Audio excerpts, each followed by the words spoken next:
ஹரி ஓம் ராமானுஜாய. இதுதான் செட்டியாபத்து 5 வீட்டு சுவாமி திருக்கோயிலின் திருமந்திரம்.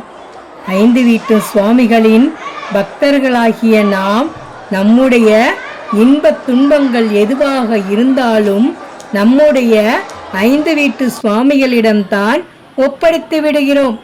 எல்லா செயல்களையும் அவரே முன்னின்று நடத்துவார். நடக்கும் எல்லா செயல்களுக்கும் அவரே பொறுப்பு. நமது நிறை குறைகளை தீர்த்து நிரந்தரமான பலனை நம்மை வந்து அடைய 5 வீட்டு சுவாமியின் அருள் நமக்கு கிடைக்கும்.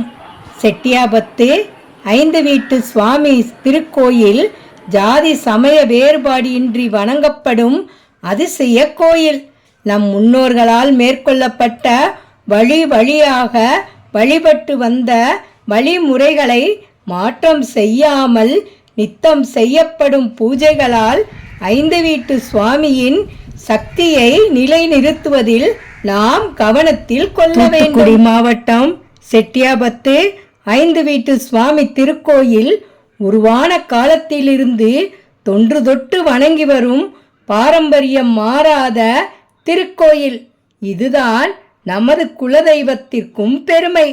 கடவுளை அடையக்கூடிய சூட்சமத்தை சொல்லிக் கொடுக்கும் சித்தர் பெருமான் கோயில்.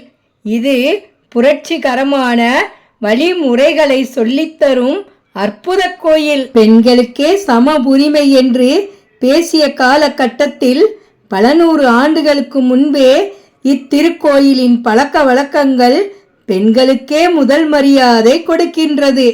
இதை பார்க்கும்போது நாம் அப்படியே மெய்சிலிர்த்து போகின்றோம். இத்திருக்கோயிலில் பணிவிடையில் அனைத்து மக்களும் ஜாதி மத பேதமின்றி சமத்துவமாக கலந்து கொண்டு உண்பதும் இன்று வரை மிக மிக சிறப்பாக நடந்து வருகிறது. இவ்வளவு சிறப்பு மிக்க 5 வீட்டு சுவாமி திருக்கோயில் வழிபாட்டின் இறுதியில் ஹரி ஓம் ராமானுஜாய நமக என்ற மந்திரத்தை உச்சரிக்க வேண்டும். ஐயா பெரியசாமிக்கு 5 வீட்டும் சுவாமிகளுக்கும் ஜெயம் உண்டாகட்டும். அனைத்தும் செட்டியாபத்து 5 வீட்டு சுவாமிகளின் சித்தத்தின்படி மகிமை உண்டாகட்டும்.